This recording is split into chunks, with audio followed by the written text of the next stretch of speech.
কর্মসূচি আমরা হাতে নিয়েছি।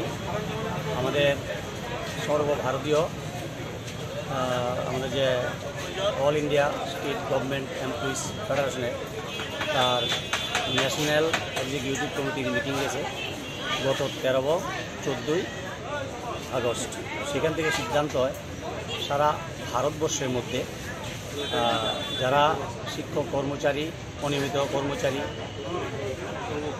যে সমস্ত দাবিগুলো আছে, যেভাবে কেন্দ্রীয় সরকার দাবিগুলো সম্পর্কে অনীহা প্রকাশ করছে, আমাদের এনপিএস এবং শিক্ষা বিল 2020 এই দুইটা জ্বলন্ত সমস্যা আমাদের সামনে। আমরা বিভিন্নভাবে আন্দোলন কর্মসূচি নিয়েছি, সরকারের কোনো নড়ছে না। সেই কারণে আমরা এই 10টি দাবি নিয়ে সারা ভারতবর্ষে 26 তারিখ সারা ভারতবর্ষে আমাদের ডিমান্ডে ছিল।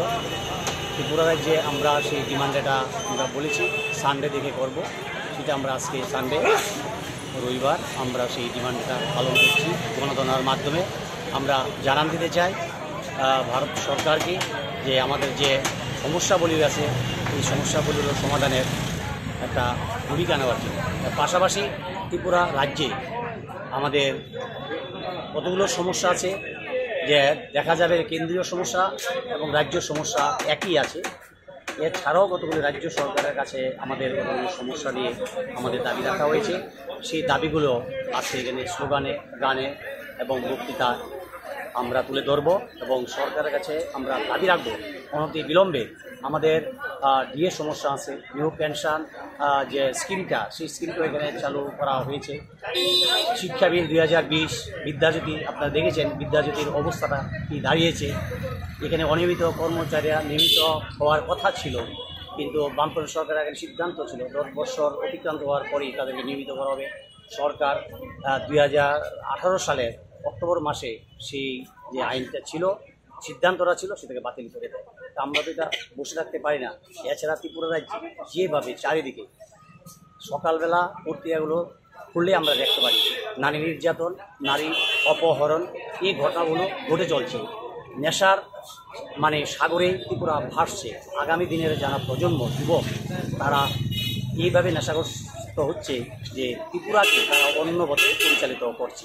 আমরা দেখছি যে সেখানে একটা অংশ জাতীয়তাভিমানের স্লোগান দিয়ে ত্রিপুরা রাজ্যে আবার নতুন করে অরাজকতা সৃষ্টির চেষ্টা করছে। আমরা শিক্ষক কর্মচারী হিসেবে আমরা বসে থাকতে পারি না, তাই আমরা লড়াইয়ের ময়দানে ছিলাম। ত্রিপুরা কর্মচারী সমন্বয় কমিটি এসবি রোডের 1945 সাল থেকে তার ঐতিহ্য আছে।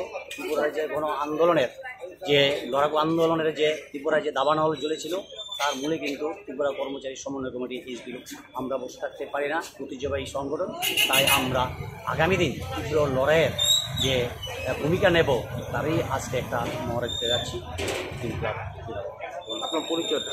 রঞ্জিত রুদ্রপাল, চেয়ারম্যান পিএসসি। সরকারি কর্মচারী ফেডারেশনের আহ্বানে গত 26শে সেপ্টেম্বর সারা দেশে 10 দফা জাতীয় দাবিতে আমাদের national demand day, protest day পালন করা হয়েছে। সেই কর্মসূচির অঙ্গ হিসাবে আজকে আমরা ত্রিপুরা রাজ্যে এই রবিবার দিন আমাদের রাজ্যের শিক্ষক কর্মচারী সমাজকে নিয়ে 10 দফা দাবি, জাতীয় দাবি এবং রাজ্যেরও বেশ কিছু দাবি যেমন 14 দফা দাবি নিয়ে আমরা এই গণ অবস্থান থেকে দেশের সরকারের কাছে, রাজ্যের সরকারের কাছে আমরা একটা বার্তা দিতে চাইছি যে শিক্ষক কর্মচারীদের যে ভবিষ্যৎ নিরাপত্তা এটা সরকারের দায়িত্ব, সরকারি কর্মচারীদের।